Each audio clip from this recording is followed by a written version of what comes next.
Okay, good evening, everyone, and welcome to our monthly Mililani Mauka-Launani Valley Neighborhood Board 35 meeting.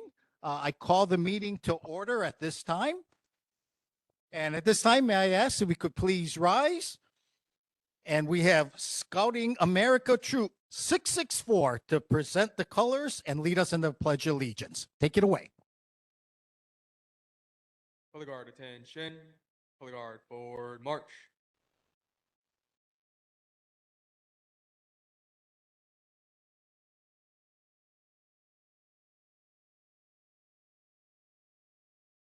Mark time, march. Right wheel, march.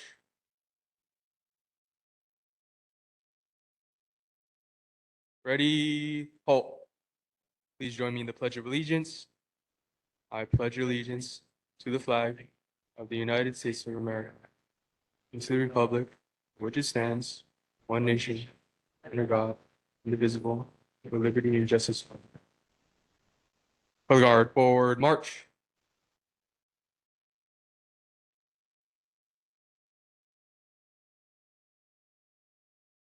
Color guard mark time march. Ready, halt. Color guard dismissed. You may now be seated. Okay, thank you very much, Scouting America Troop 664. That was absolutely awesome. Okay, again, everybody, welcome. No, I am not Chair Hazama. He couldn't be here today, so you have the second string. I'm Vice Chair Keith Tamashiro. We'll try to conduct the meeting as efficiently and effectively as Chair Hazama does, but he kind of set the bar high. Okay. Okay, with that, I'm just going to go ahead and jump right into it. In terms of meeting decorum, again, I just ask that as your neighborhood board, we welcome all comments, feedback, ideas, complaints, recommendations, and to give us many people time to share their stories or comments. We just ask that one, if you want to speak, to raise your hand. I will recognize you, call you up to the microphone. For those joining us remotely, again, you could use the hand sign on the computer and I'll recognize it and signal you to talk. And then last is we could keep it to about 3 minutes or less if possible. So that's the meeting decorum. We're going to go ahead and jump right into our monthly reports. Honolulu Fire Department. Good evening. Good evening, everyone. Captain Ryan Bump, Mililani Mauka Fire Station. I have the statistics from the previous month. More details on incidents and related mapping info, you can always visit our HFD website at fire.honolulu.gov under the News and Info tab. Or you can email us at HFDNHB for neighborhood board, HFDNHB@honolulu.gov. So the statistics for March 2026, we had 11 activated alarms with no fires, 38 medicals. The fire safety tip and announcement, ensure you have an emergency preparedness plan in place for situations like environmental emergencies, fires, or natural disasters. Familiarize yourself with at least 2 escape routes from your home and plan an evacuation path if you must leave your neighborhood due to an emergency. For more information, you can visit fire.honolulu.gov. 3 more tips: leave early to avoid getting trapped by fire, smoke, or traffic delays. Have a predetermined meeting place like a trusted neighbor or relative's home, a low-risk area, a shelter, or evacuation center. Stay informed, sign up for notifications at hnlalert.gov, official social media, and other vetted sources. And lastly, bring your go bag with essential items for your family and pets. This is a subset of your all hazards 14-day disaster supply kit. For more information and printable checklists, visit honolulu.gov/DEM/build-a-kit. That's all I have. Are there any questions at this time? Okay, thank you very much for your presentation. Turning to board members first. Any questions? Alice? Mr. Chair, were you involved in the Haleiwa Waialua mess at all? And did we have any problems? Because we were on the flash flood putting on the TV also for Mililani. I was not involved. I did not go down to Wailua. That happened during my days off duty. As far as I know, there was a few downed trees in Mililani, especially the first Kona low with lots of wind that came. But as far as flooding, nothing like the North Shore damage that I'm aware of. Okay, any other questions from board members here or online? Okay, seeing none, going to our audience. Anybody have any questions for our Honolulu Fire Department? Okay, without any further questions, thank you very much today for your presentation and for coming every month. Okay, next, Honolulu Police Department. Good evening. General Romel Baisao, Honolulu Police Department, Waiwa Police Station. Reporting for statistics for the previous month, March 19 till April 19. For your area, we had one assault case, 0 burglaries and 0 robberies, always a good thing. We did have 4 car break-ins though, and about 378 calls for service. Safety tips for this month is on business security tips. Even though nothing is 100%, here are some of the things that you can do to try to prevent some of the crimes that occur in businesses. Alarms, security guards, if some businesses can afford it, tamper-proof or pick-resistant door locks, adequate lighting, well-maintained fences and gates, safes for cash and other valuables, and if possible, do not leave cash in registers overnight when closed. For more information, please see our website, honolulupd.org. Thank you. Okay, thank you very much. Turning to board members, any questions? Okay, turning online, any questions for our finest HPD from the audience? Any questions? Okay, thank you very much. Right to the point. Thank you. Okay, next on the agenda, looking virtually, do we have a Board of Water Supply rep? I think I see Stephen. Yeah, you do. I'm here. Hi, Stephen All right, Nordstrom good from the evening, board. Stephen. Hi, good evening. You can hear me, right? Loud and clear. Okay, wonderful. Stephen Nordstrom from the Board of Water Supply, High Vice Chair and members. For the month of April, or actually for the month of March, there were no main breaks to report in the Mililani Mauka Neighborhood Board District. And our neighborhood board announcement is the recent storms may have brought rain, but water conservation still matters. Rainfall alone is not enough to offset everyday water use, especially during the warmer summer months. So that is why it's very important to continue using water wisely and doing our part to prevent waste. And you can get more tips on how you can be more water efficient online at boardofwatersupply.com/7ways. And that is our announcement. Okay, thank you, Stephen. Turning to board members, any questions for a representative from the Board of Water Supply? Okay, seeing none, any questions online and in our audience? Okay, go ahead, Steve. Stephen, this is Stephen Melendrez. Just a random question concerning the flooding that we experienced. From all the flooding that we've experienced, does the Board of Water Supply have any alerts for contamination from any of the aquifers? No, we didn't. We did issue a boil water notice for the North Shore area when the second Kona low storm occurred, and that was only a precautionary measure. When we tested the system, everything was fine. So yeah, there was no contamination at all. Thank you. You're welcome. Okay, thank you, Steve. Good question. Yeah, Turning to our audience, any questions? Okay, Stephen, thank you very much for your update and for being here today. Okay, moving You're very along. welcome. Thank you. Chair. Absolutely. Chair. I'm sorry, Teresa, we have a question. Stephen, don't sign off yet. Teresa Oh, yeah, has a I'm here. question for you. Yeah. Hi there. Thank you. Sorry about that. In Mililani Tech Park, just above Launani Valley subdivision, next to Spectrum, that's Wekau Street, there seems to be a repeat water seepage issue in the middle of the road right before the hairpin turn. It looks like come and fix it, they patch it, but it still seeps water. And with that, now the potholes are getting bigger and bigger. I'm not sure if that's something that can be looked at again, or if they can find the actual problem, or if it's just there's a natural spring under there. It would be nice to kind of get it settled, because I've lived in the valley 10 years and it pops up pretty regularly where it literally just weeps water out of the middle of the asphalt, the road. Yeah, most definitely. I'm so sorry. What was the name of the street? Can you spell the street so I don't think I got it correctly? It's Wikao, Wikao Street. Oh, and Wickow it's- Street. Okay. Yeah, it's right after Spectrum, going down into the valley. It's right after Spectrum. Well, it's fronting Spectrum, right before the hairpin turn. Okay. Yeah, I'll follow up and report back for next month. Thank you. You're very welcome. Thank you. Okay, thank you to Teresa for bringing up that question and for Stephen for researching that information. You're very Okay, welcome. Thank you. turning to our military representative, Colonel Retired Mike Donnelly. Mike, you're on. Good evening and aloha. Three announcements today, actually 3.5. I'll get to the half at the very end. First, we have a job fair coming up. It is on the 18th of May, and that is going to be held at Heleamano Military Reservation in the training room. It's from 8:30 to 2 p.m.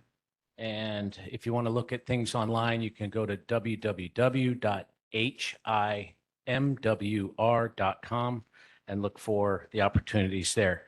It's a great opportunity to go to the job fair if you're looking for business opportunities, particularly in business operations at the golf center, Leilehua Golf Course, bowling alley, food service. There's also opportunities in child youth services, daycare. And that comes with some interesting privileges. You work for child youth services, there's benefits like commissary and PX privileges. So there's opportunities there. Second announcement is just standard training for the month of April. First, Thursday, there's going to be small unit tactics in East Range. It's all blank fire, and it's pretty much during the day. Secondly, there's aviation training on Thursday. It's 6 a.m. to 6 p.m. And that's East Range as well. And then most significant thing for the community to understand is 24 through 30 April will be artillery, mortar, and demolition training on Schofield Barracks. So you could hear the effects of that. It is 24/7 throughout the night. So I remind everybody, if you hear the noise, expect it. If you want to voice or have a concern, 808-787-1528 is the number to call. We check that every single day and we respond to it immediately. Third announcement, prescribed burn. So as we had the two Kona lows, the ground is saturated, the vegetation is growing, it's green. We had it scheduled for this month and we decided not to do it because of the vegetation and the state of the ground. And so all the experts in the wildland fire department advised the commander to move it to May. So it is the week of 11 through 15, and we'll make a call prior to that if it's going to go. We were out there today looking at the terrain and the vegetation. It is very green. The ground is drying up, but not completely. It is thoroughly soaked. So that's a concern. And then I will just say that with this prescribed burn, some of the concerns and people think, oh my God, there's a wildfire going on. The technology and the science and the experience behind the prescribed burn is extremely high and controlled. So we leverage technology of drones. We have UTVs out there. We have personnel on the ground 24/7 monitoring the prescribed burn. And it is prescribed and it's monitored, started by us, and it will be extinguished by us. And then also with that, just know we always have a UH-60 Black Hawk helicopter with a Bambi bucket on call, ready to assist the folks on the ground to extinguish the fire. Finally, July 23rd is the change of command for Colonel Sullivan and the garrison. She is changing over to Colonel Luce, Luce. He is coming out of Europe. He's a Special Forces officer. So we're excited. Sad to see Colonel Sullivan go, but excited to welcome the new commander.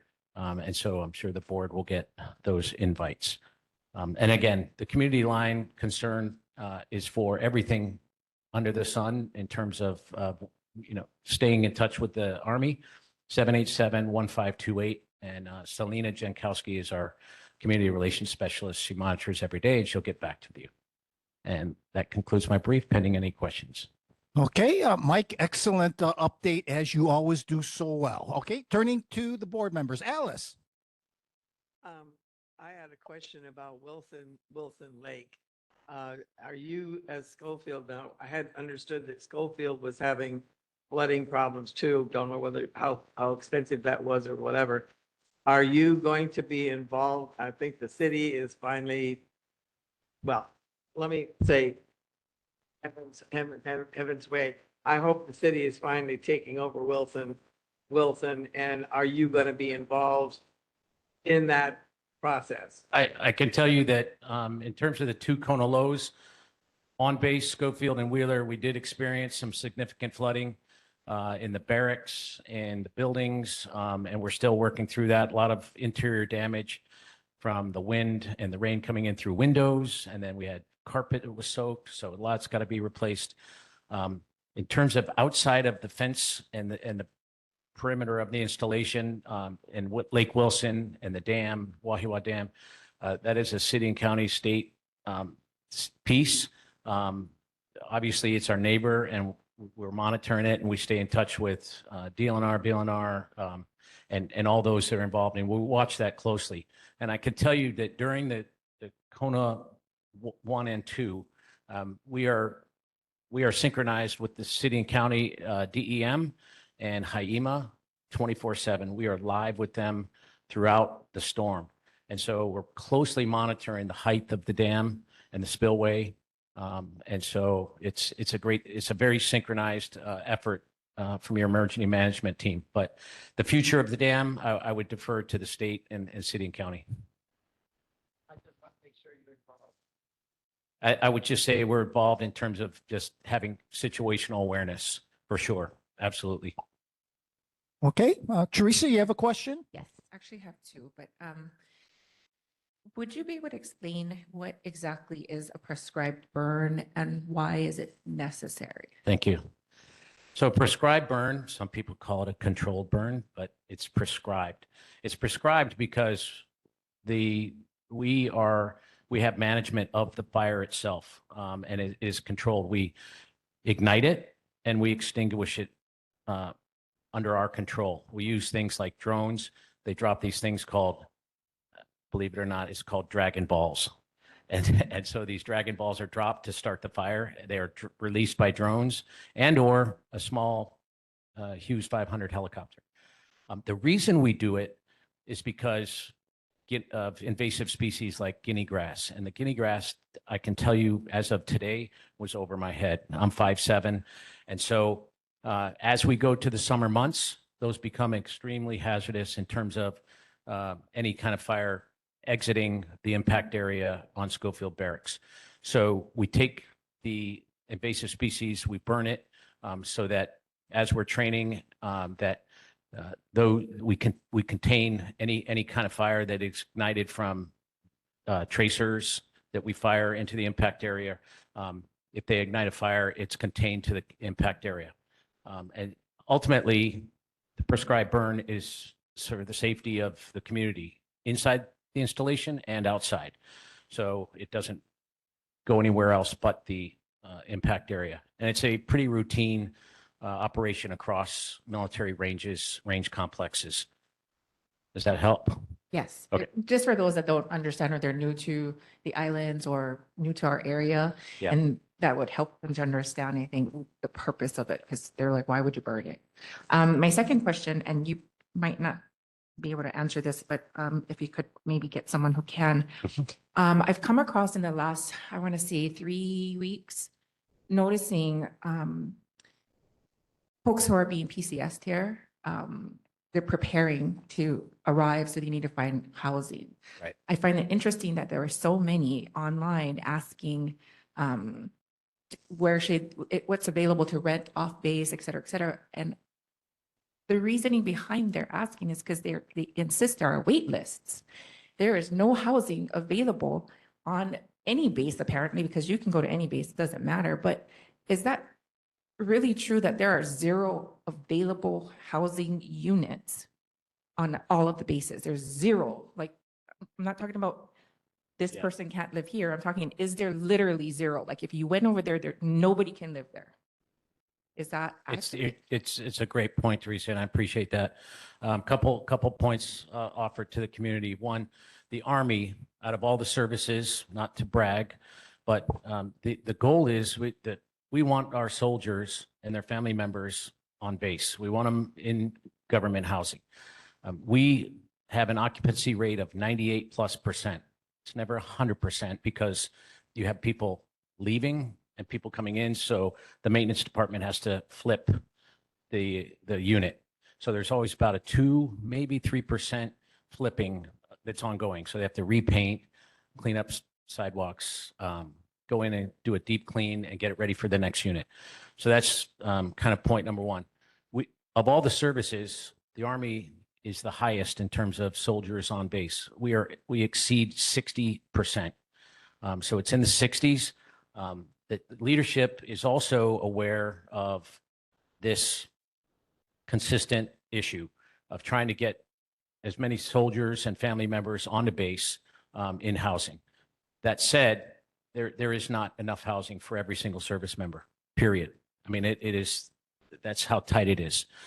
So our housing unit helps folks reach out when they have their orders to come here to Hawaii. They can reach out and they give them references to try to find off-post housing.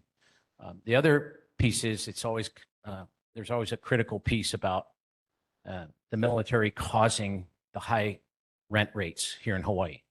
Okay, and I would just offer that the soldiers have about an allowance for housing.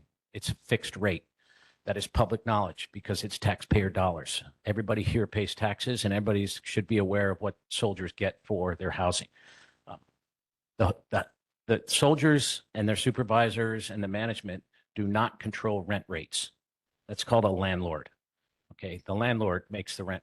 Now, it's basic kind of logic. If the landlord wants to rent the unit, they do their due diligence and find out that, here's the rate that the soldiers get. So a lot of times they can base it off of what the bachelor allowance for housing is. Again, we cannot control what landlords do or don't.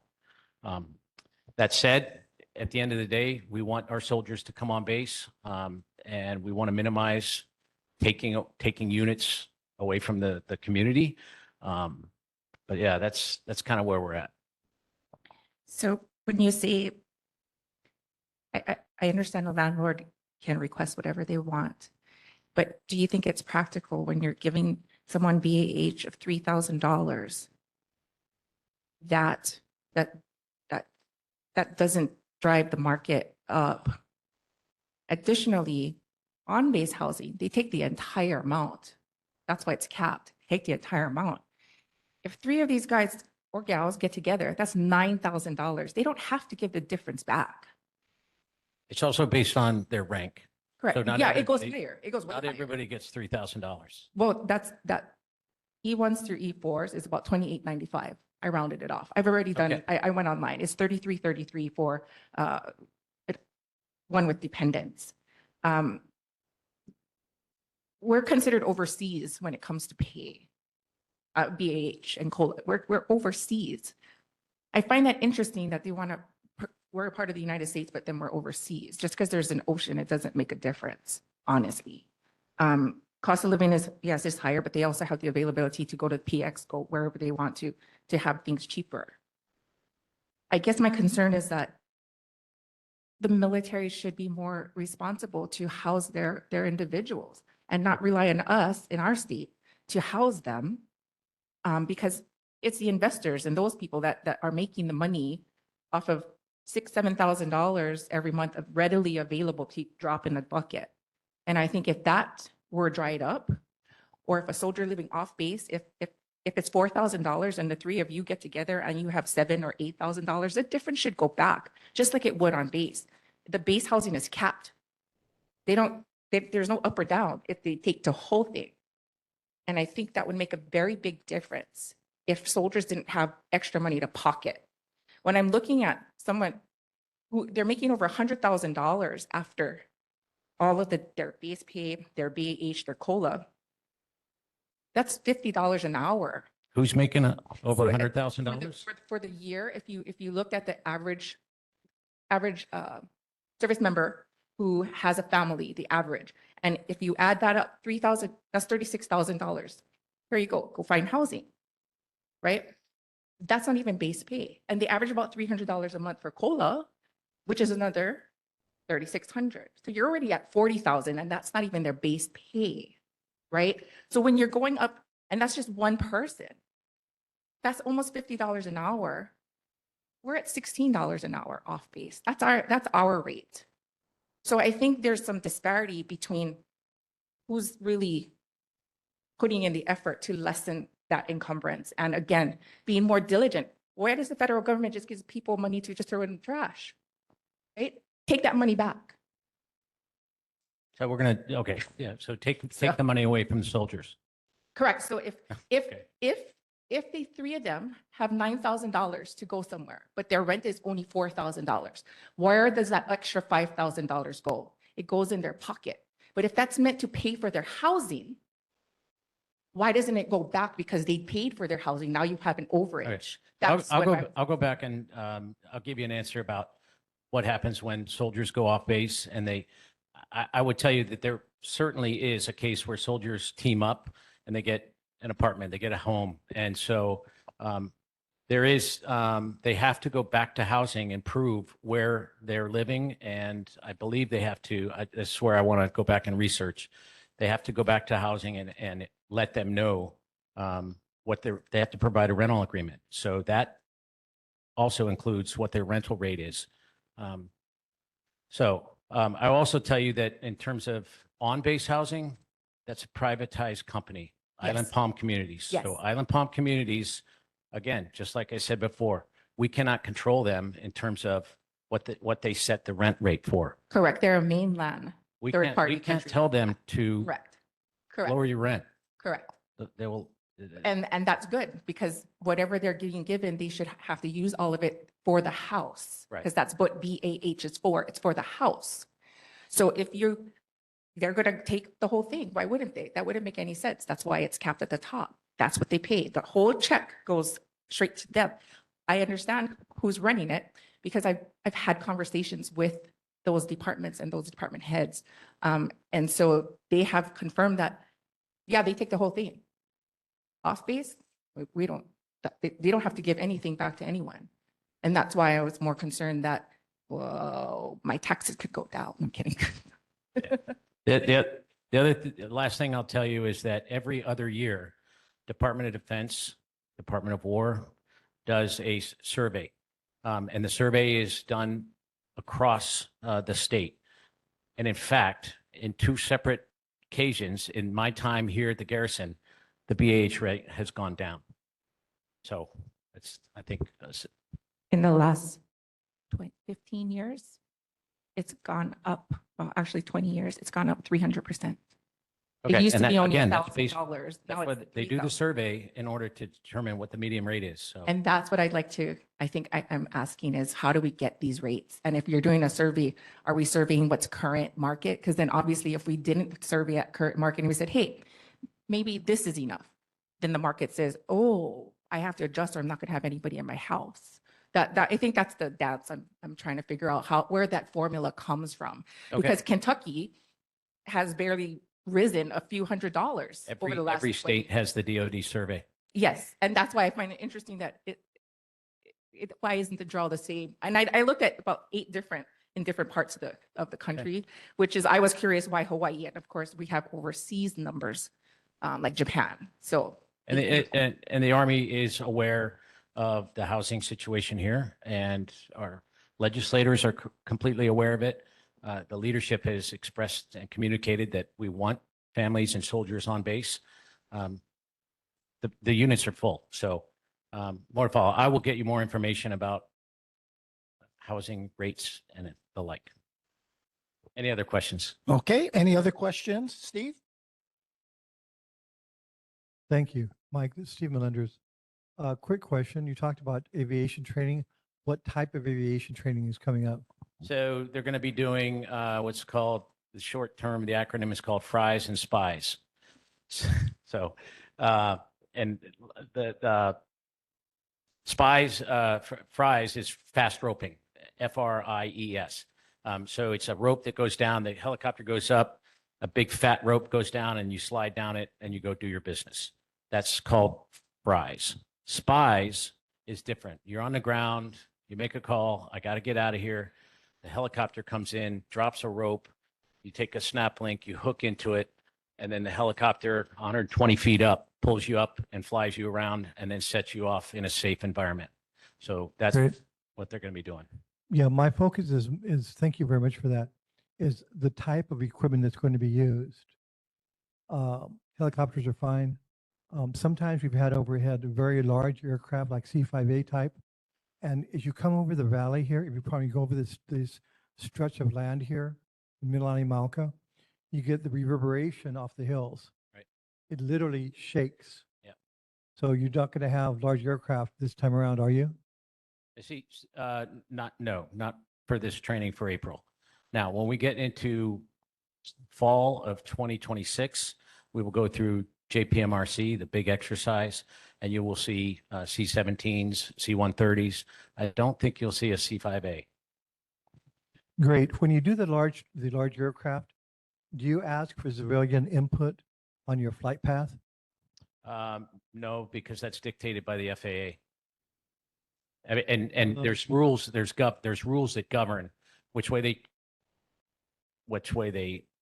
enter and which way they depart. And it is dependent on, of course, the prevailing winds. But generally speaking, for fixed wing airplanes, they take off and they're instructed to get to altitude and then carry on with their transport. Thank you. I think the problem we've had here in Mauka is when the aircraft come in for landing, they're very large. Yeah. And they literally, And they vibrate everything. Yeah. And so if you talk to FAA, they're going to say, don't vibrate their houses. You're shaking their windows. So that's why I'm asking, do you have civilian input? Besides, the FAA has rules, FARs, Yeah. that's fine. But actually have civilian input, like from the county or from the board. Yeah, we certainly, prior to the big exercise with those airplanes, we talk with the planners for the aviation side, and then we talk with the community to make sure everybody's forewarned. It is a big operation. It's big. They are big planes. So we try to communicate to get into the airfield we explain to them to fly the most expeditious route without going over civilian communities. Kind of difficult because we're surrounded by difficult. So they have to come in one direction. Everybody says, oh, why don't they come in through Kunia and go over those farms? You can't, it's an aviation piece that you have to follow in terms of the tower says come in at this direction, and it is based on the prevailing winds. So when there's Kona winds, they do come in over Kunia. But when it's prevailing trades, they're coming in from the Mauka side. Great, thank you. Chair, Okay, go Just- ahead, Teresa. since you said that, and I think this is really imperative, having the conversations about training when it impacts a community, it should be beyond just a community. We've had several landslides in the valley. Landslides? Yes. And part of it is because, everything is settling. The whole side of the hillside along the embankment behind Mililani Mauka, that whole stretch, it just collapsed. And this past rain, and of course it's rain, pushed a river of mud into 2 homes in Launani Valley and destroyed their homes. It literally went through their back door, out through the house, out the garage, out the front door, just mud and rocks. There is vibration because my house vibrates, and that's not good because I sit up on a terrace and we have cracks already because of settling or whatever it is. But if that vibration, and depending on what it is shifting the earth in that area because it's rattling houses, obviously there's some kind of shift or some kind of rattling going down.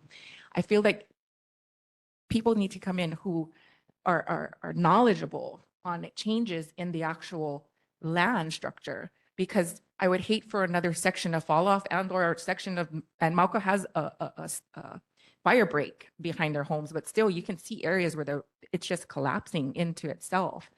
And the running joke was, you all pay attention and are kind, not rude, and you try to do what you can do to mitigate going over. But other bases don't really need to follow rules, they believe. So it's one of those, if other teams who aren't here all the time, they don't understand the makeup. And, you know, it's all different forces, right? It's not just Army.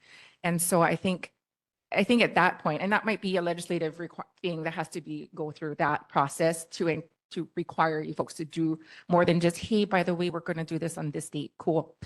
Because people could be impacted. And it's not done falling. I can see. I can carry that message back, and certainly I will carry it for the large exercise in the fall.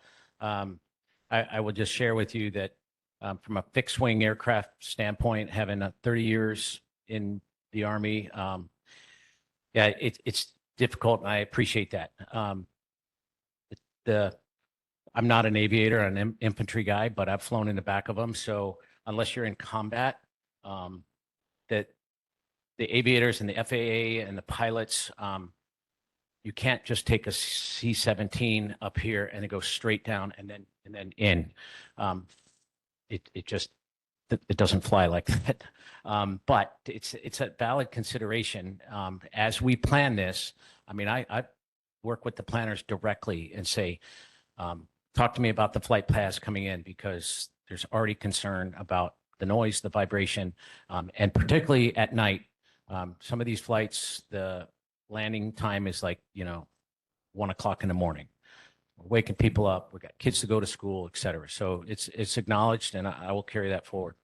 Yeah, and I think the biggest, I don't want to say great, but a lot of people that share with me is, well, why don't they go over the golf course? Or why don't they go over the garden, which they required everyone to get rid of their trees, because they were told, or the city garden that's in that area right across from Wheeler, they were told they couldn't plant any trees, Right, because the military required that area to utilize as a flyover to land. And I think it's very disingenuous if they're not using that path. And again, you guys are going to use where you're going to use, but when these, I like to call them farmers, they're more than gardeners, when they had to meet and they had to clear their land of things that they've been growing for decades, because the military said, we need that area and you can't have any big trees because and because the birds will go in your tree and then they'll fly and they'll hit the rotors and all of that. So, they're just like, well, nobody's flying. Like, why did we have to get rid of our food sources if nobody's flying over it? And I think, so that's the other bone of contention is community members who are told to do something for a purpose. And then they're like, why? No, nothing's happening. A bird has never, what I've been told from one of the Kupuna, we've never been told a bird did that. Maybe it can, but I was like, okay, well, I don't know if that's, we have bird strikes at Wheeler consistently annually. But it's acknowledged. I work with the garden, Sergeant Smith garden folks. And yeah, I can tell you that I don't think trees are going to come back, or banana stalks, or the like. So, okay. Okay, good questions. Excellent discussion. Any other board members or turning online? Okay, to our audience, any questions to our military rep? Okay, Mike, before you depart, just two things. Number one is when Colonel Melander was here, Jared, he never got this many questions, so we saved it all for you. Okay. Yeah, you guys know, pummel the new guy. And then second, being a former Army retiree, please feel free to brag about the Army, especially during the Army-Navy football games. So Mike, thank you very much for being here today. Thank you. Okay, moving along now to board business. We have two items for board business. The second one, which is the Neighborhood Commission Office presentation. Larry Veray did email and say he couldn't make it today. He'll be scheduled for next month. Okay, so I'll go to board item 5A, the update on the memorandum of understanding between DOE and the City and County Parks on the community use of the Mililani Middle School parking lot. Do we have a DOE or city and county rep that can speak on that? Okay, I'm not hearing anything. Hi, Vice Chair Tomashiro. Okay, hi, Carrie. Hi, Carrie Castle with City and County of Honolulu. So I was going to cover it in my list of items, but I'll go ahead and give a update. With respect to the MOU between the Department of Parks and Recreation and the Department of Education for the use of the Mililani Middle School parking lot. So as of April 16th, the city received an edited MOU from the Department of Education via email. So it is now with us, with the city, and it is with our council of our core council. So they are reviewing the final edits, and hopefully this is the final review. So that is the latest update, again, as of last week, April 16th. I'm here for any questions. Okay, any questions for Carrie? Steve? Carrie? Hi. Hi, Steve Melenders here. When do you anticipate your review, the county review of the MOU will be completed? Gosh, Draft. I certainly hope, I mean, we all know that this is going back and forth. So I certainly hope that by the time we have our next board meeting next month, that I'll have some good news to report that all is said and done. That is my hope. Thank you. Thank you. Okay, any other questions, either in person or online or in our audience? Okay, Carrie, thank you very much. I know you're going to come back for your elected official report. Let me go ahead and move along now to resident or community concerns. Again, please, I see a hand up in the back. John, please come up to the microphone.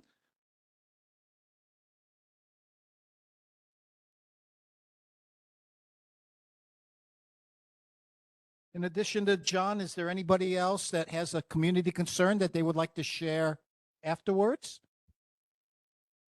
Okay, with that in mind, John, may I ask you if you could please introduce yourself and again, please state your concern and issue. And thank you for being here today. Board Chair, Vice Chair, Board Chair, members of the board, and all those in attendance. Thank you for this opportunity to speak. I will be brief.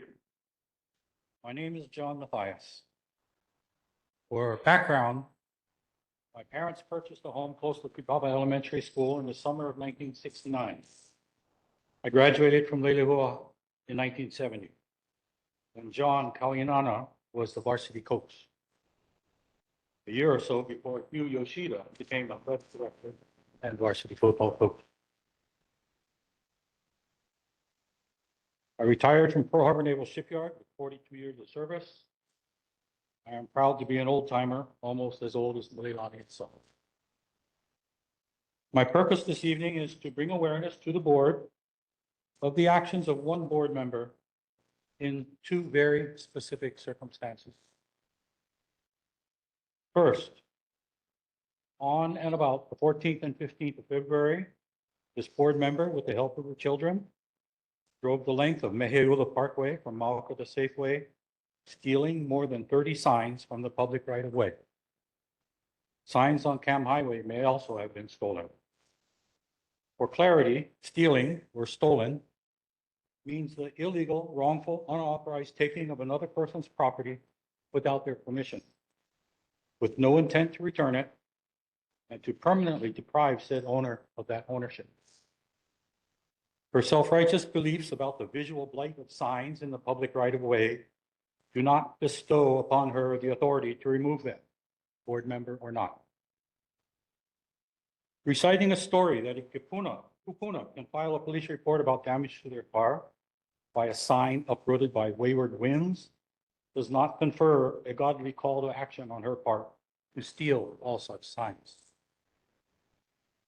In a presentation to the board, this board on 17 February, this board member openly congratulated herself on her actions of stealing and the item stolen, and even commented that she's not getting paid for this.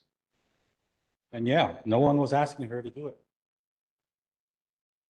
On Wednesday, 18 February, this board member presented her neighborhood board business card as an introduction to make a declaration that all signs in the public right-of-way are illegal, must be removed, and that she has the authority to confiscate them because she is a board member. Let me be clear about our community. Historically and culturally, we live and thrive in our community for the betterment of all residents and visitors. One way we do that is by communicating with each other within our immediate community. We post garage sale signs, first birthday party signs, graduation party signs, buy your house sign, window cleaning sign, et cetera, et cetera, et cetera. And the city in turn creates all kinds of regulations banning or regulating such signs, but it's the lowest level of regulatory compliance and enforcement. No money and no enforcement are going to be allocated to such endeavors, no matter what a city official or elected representative tells you. Will combating the proliferation of signs at the city level result in a better community, communicating, functioning, and enjoying their community? I don't think so. So my issues with all that I've just described are several. No board member has the authority to steal private property from public property.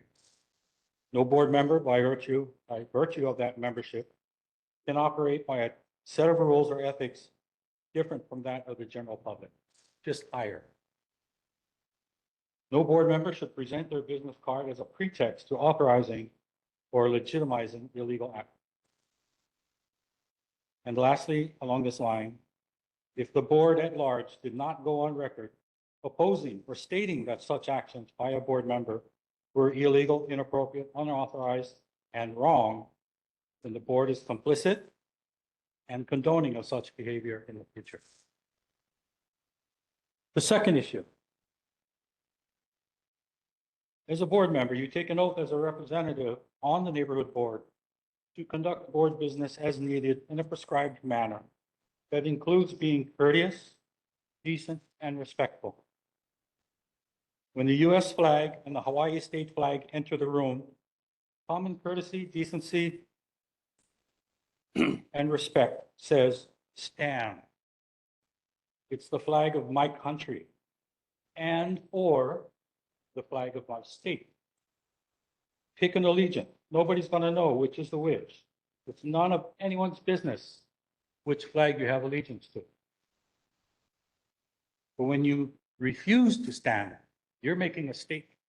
You might as well yell. So one's got to ask, where's your allegiance? Who do you serve? When you don't stand, your action says, I serve no one.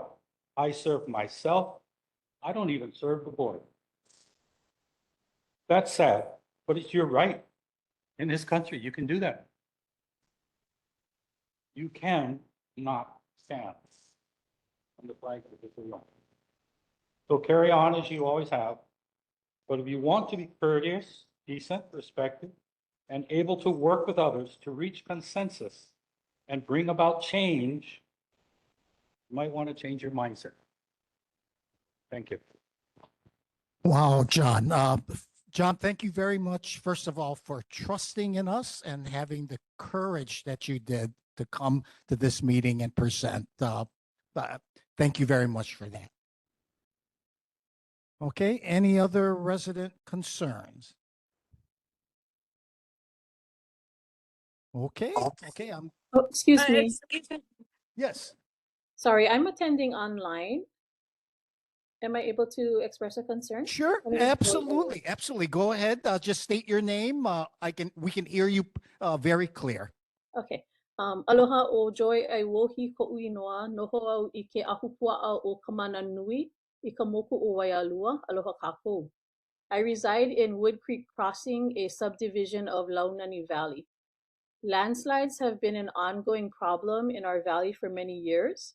I have experienced two, one in May 2024 and another with the recent Kona low storms. 4 homes in total have been affected by the mudslides. My concern is that the hillside and drainage ditch, both owned by Launani Valley Community Association, have not been safely managed or maintained, leading to significant property damage with the recent Kona low storms. What remains after our recent storms are several large trees precariously overhanging above our property and a 40-foot hillside that could come down again with another heavy rain, not to mention the military drills that are about to happen in the fall. HOA has not given us a time frame for repairs to the hillside and has stated that no further work will be done to repair damages to our property, which presents a serious safety concern. LVCA President Melanie Sato stated in an email, "Your grievance has been received and addressed at the board level. This matter is considered closed and no further action is planned." Janet Joseph of Hawaiiana Management Company stated, "Management and site staff will not be engaging in further discussion or correspondence. We respectfully ask that you refrain from further direct contact with management staff, site staff, or vendors regarding this matter." Although closed to the board and property management, the damage and potential dangers to myself, my family, and my property are what I live with every day. I respectfully ask for assistance from the city and county in working with property management and our homeowners association on immediate stabilization of the hillside and assistance with repairs to our property. Mahalo nui to Representative Amy Peruso and Kelsey and Yvonne from her office for your prompt and responsive communication, compassion, and concern for your constituents. Mahalo to Representative Peruso for doing a site visit and affirming the need for immediate action and remediation. Thank you for your time. Okay, Joy, we have a question, if it's okay, from one of our board members, Steve. Joy, can you Hi, please state, Steve Melinder's here. Can Hi, you Steve. please state the name of that homeowners association again? Launani Valley Community Association, LVCA.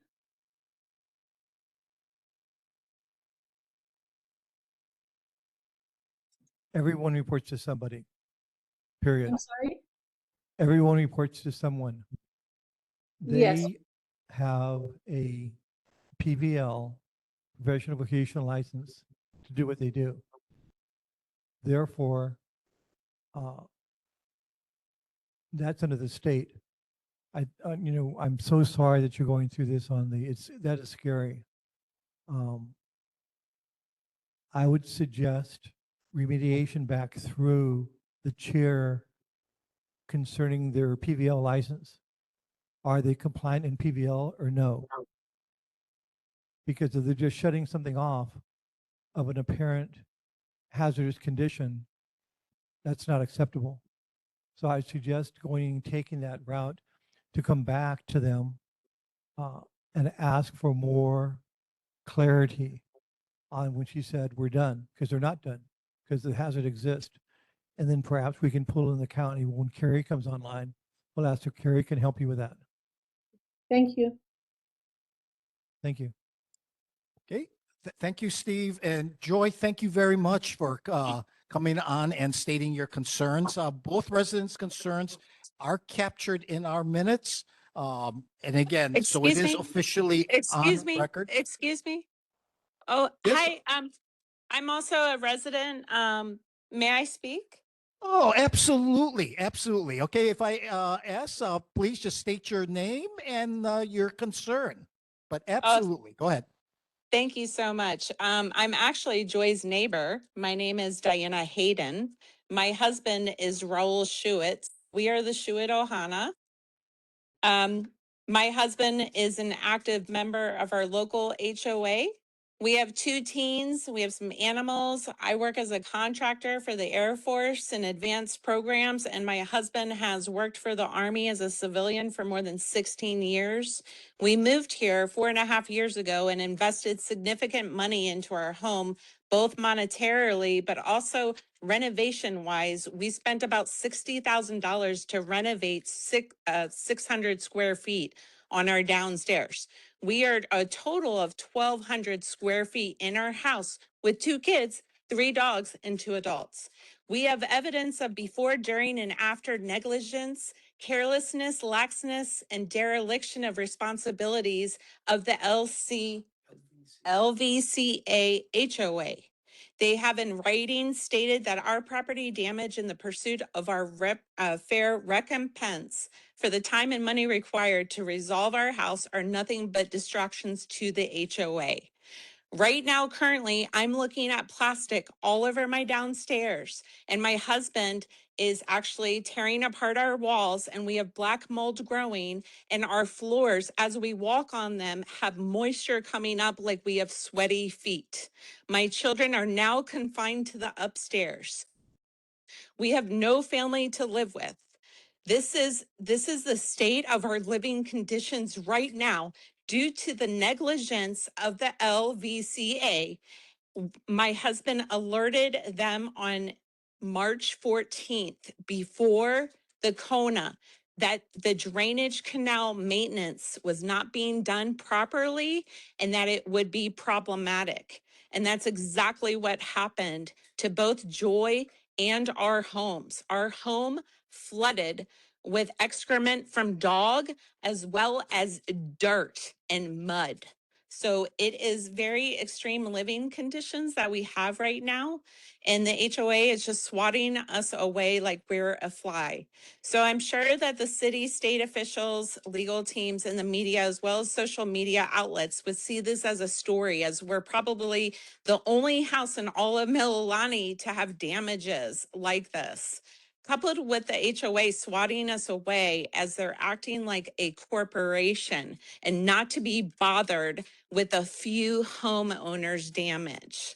So this is where the support of the community is so important to ensure that your neighbors, friends, and families are living safely in the beautiful state of Hawaii. My husband actually had to go into the canal and dig out dirt to prevent a second calamity from happening with the second or the third Kona low. I don't even remember which one.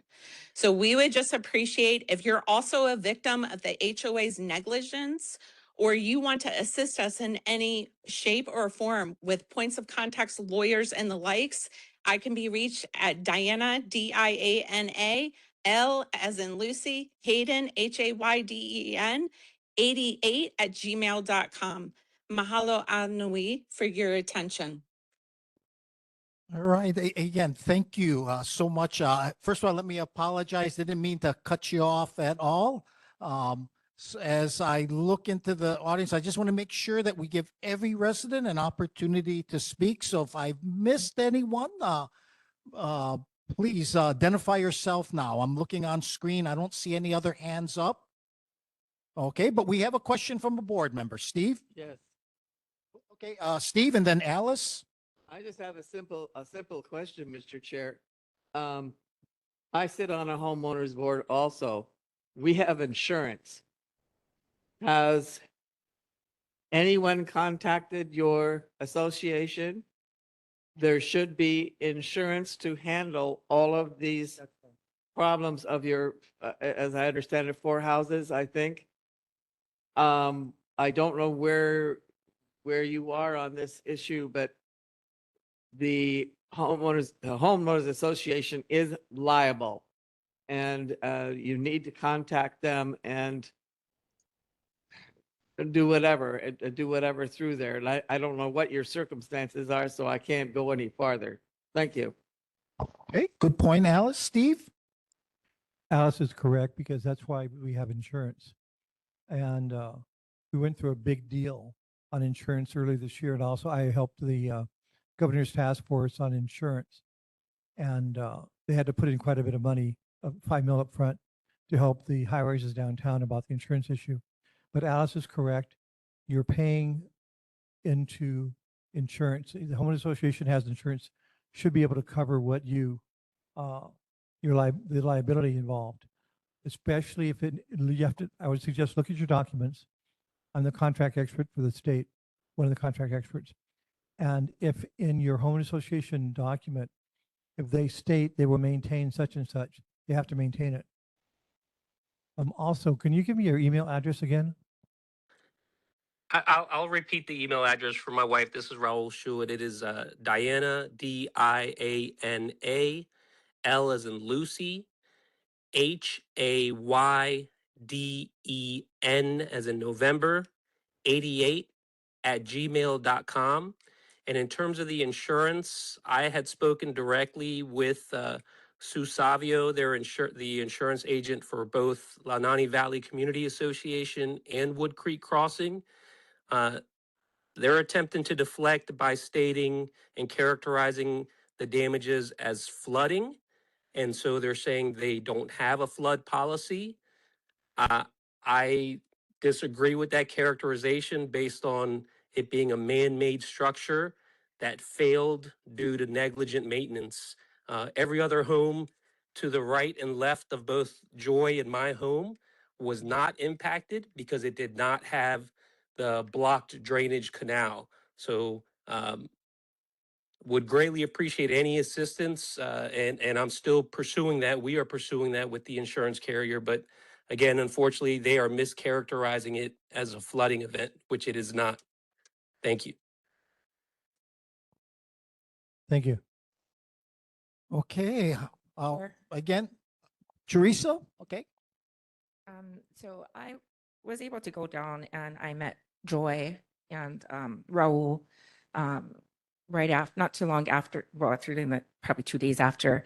And I just want to reiterate how sad it is that we live in such a beautiful area and this is not a third world country. And the fact that they are being given the runarounds, I stand in support of them. I went there, I saw the mud damage. I mean, it's terrible. The hillside collapsed. And, you know, at the end of the day, if we technically own it as homeowners within the association, we're basically suing ourselves if we move forward in that realm. I mean, it's not something that you would want to do, but sometimes you don't have a choice. And, you know, each of us will pay into if there is a lawsuit coming or there's damages. But again, the semantics that the insurance companies use, and this is not the first time, I know people that were out in Waialua, and I think it's imperative that if, you know, our representatives, our state or county representatives can, you know, give some leadership in who to call or where to call, or even just putting in legislation and not allowing, you know, after you pay thousands and thousands and thousands of dollars into insurance companies, they can just, oh, it looks like this. But I just did want to come on and share with Joy and Diana and Raul that I am always readily available to come out and support you folks. And I'm praying for you folks that you do get a resolve to it. Thank you. Okay. Thank you, Teresa. Okay. Any other residents' concerns? I see any hands up. Okay. None online. Any from our audience here? Resident concerns? Okay, and again, as I mentioned earlier, the residents' concerns are all documented in writing, so we do have it on official business in terms of this meeting, and as we move forward from here to see what entity can best address that. Okay, let me go ahead and move right along now to our elected officials. Okay, for our elected officials, we have 10 of you scheduled to speak. I know as elected officials and or your representatives, you are master communicators and elegant speakers. Okay, but there are 10 of you here today, and I'd like to be in bed by at least 2 in the morning. I'm just kidding. Okay, so let's go ahead and move along. Office of Governor Josh Green. Melanie, you on? I have a really short report, Vice Chair Tamashiro. So good evening, Vice Chair You are Tamashiro. wonderful, Melanie. Thank you for starting it. And members of the board. So talking about the Kona storms, the Department of Taxation, I'm sure you are aware, they extended the deadline to submit your taxes if you are a flood victim, and that's till July 20th. And there was a form that you needed to fill out. It was L115. So that's for the state taxes. The President of the United States approved federal relief in the form of a major disaster declaration and to access FEMA support. And that provided for federal aid to roll out, as well as business and farm relief, and some individual assistance, as well as public assistance in the form of debris removal, emergency work, and infrastructure repair. Moving on to the state legislature, they are in conference committee now, and the session ends on May 7th. And that's all I have to report. Thank you. Okay, thank you, Melanie. Okay, turning to board members. Alice, you have a question? Yeah, Mr. Chair, Melanie, did you hear the comments of our recent visitors to our site about the Launani Valley problems? Only what I heard tonight. Because you're in Governor Green's office, so the question that I have is, I don't know about Launani Valley. I know Haleiwa and Waialua, but and Waianae has a problem also. Can these people be instructed or called to contact your office about the damages?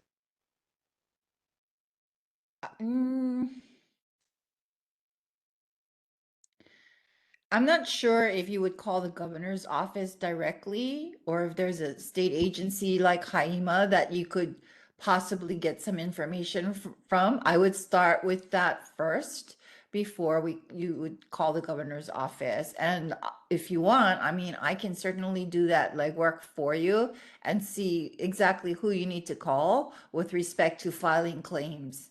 So both at the federal and state level. Okay, thank you, Alice. Steve? Melanie, Steve Melenders here. Part of the discussion we had with the residents of Launani Valley, having to do a homeowner association, and that's fine. But my question is, they have to have a license to operate, or they can't operate. That's a PVL. Who is the commissioner of the PVL board now?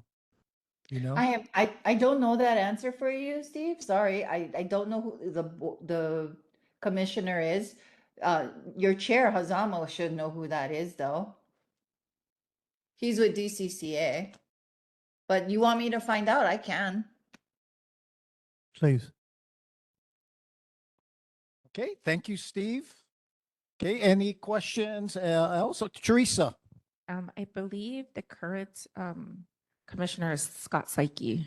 I think he's still on as the That's the insurance commissioner. Yeah. Is that the PBL professional? Oh, No, he's the insurance commissioner. he's insurance side. Thank you. Okay, thank you, Teresa. Anybody else from the board here? Online or in the audience? Okay, Melanie, thank you very much for your update. Okay, moving along, Office of Congressman Ed Case. Do we have a representative? Going once? Going twice? Okay, no representative. Moving along, Office of Mayor Rick Blangiardi. Carrie, going back to you. Hi, good evening again. Yes, Carrie Castle with representing Mayor Blangiardi. Gosh, if it's okay, Vice Chair, I would love to be able to share my screen. The city has been very much concentrating on recovery efforts, and they have created a website, oneoahu.org. And if I could please share that, I think the community would be very interested in the wealth of information that is available on our website. Is that Yes, would please that share be the okay with screen. you? Okay.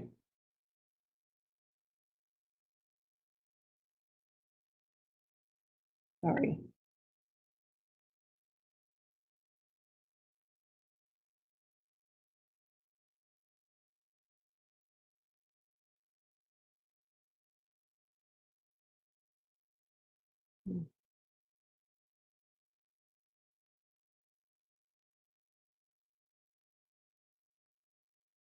Oh, goodness. Okay. I'm trying to, I just had it open.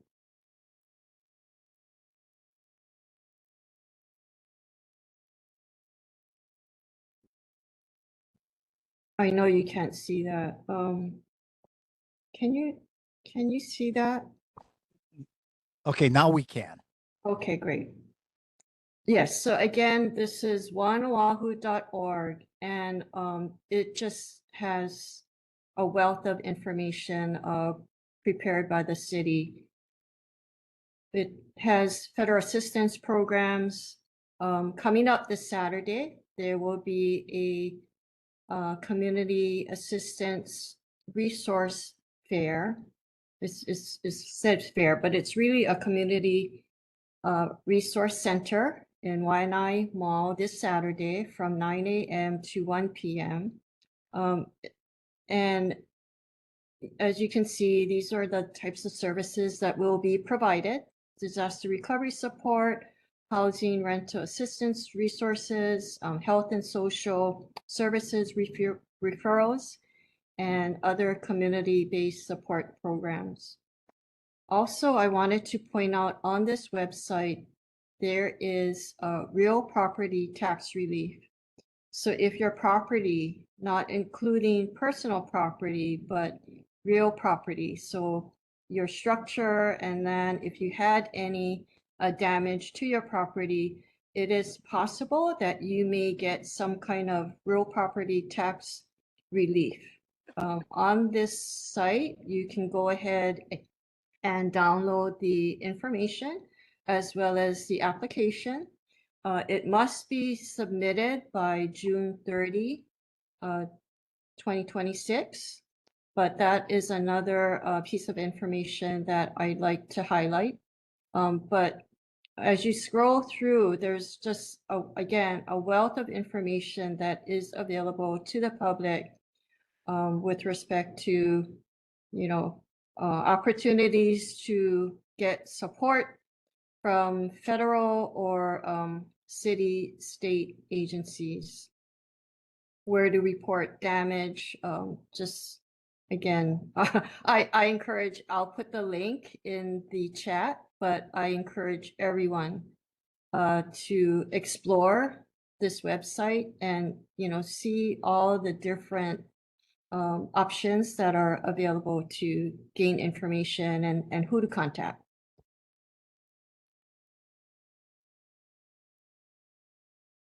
Okay, thank you, Carrie. We have a question from one of our board members, Steve. Carrie, thank you very much for introducing the One Oahu website. Do you have what organization or help center can we call, can our community call for specific questions about that site and the correct route to go for assistance? Because you have a lot of information there, but it's fine, but where do we go? I have a specific issue. If we even want to focus on what we just talked about with the Launani Valley, there is a controversy with an AOA, a private AOA owning the hill, because I know that area, but it's surrounded by county land. So then who can help sort this out from the county side to help our residents in Launani Valley? Yeah, I'm sorry, Stephen. I don't have that specific answer for you right now. But again, I'm going to encourage residents to go and view oneoahu.org. There is a number of resources that are shown on that website. As far as this particular matter with respect to the Homeowners Association at Launani Valley, I could not tell you right now which route to go because I just don't have experience in that area. But I offer that site as, again, there's so many resources on that website. And why I am going to encourage residents to go there is, say you go and you try to select one site, one area in which to get support. And perhaps that's not the right, you didn't hit on the right office or the right area. I think you can always get a referral. So let's say you try, you know, and you hit on one and it's not the right area to go. I'm sure that whoever gets contacted will then be able to offer support and direction as to where to go. But I apologize, I wouldn't be able to tell you that right now with respect to the issue that was brought up this evening. Thank you, Carrie. Aside from that issue, do you have a help desk for that site? It's your county site, so there should be a help desk number for that. Is that correct? Let's see.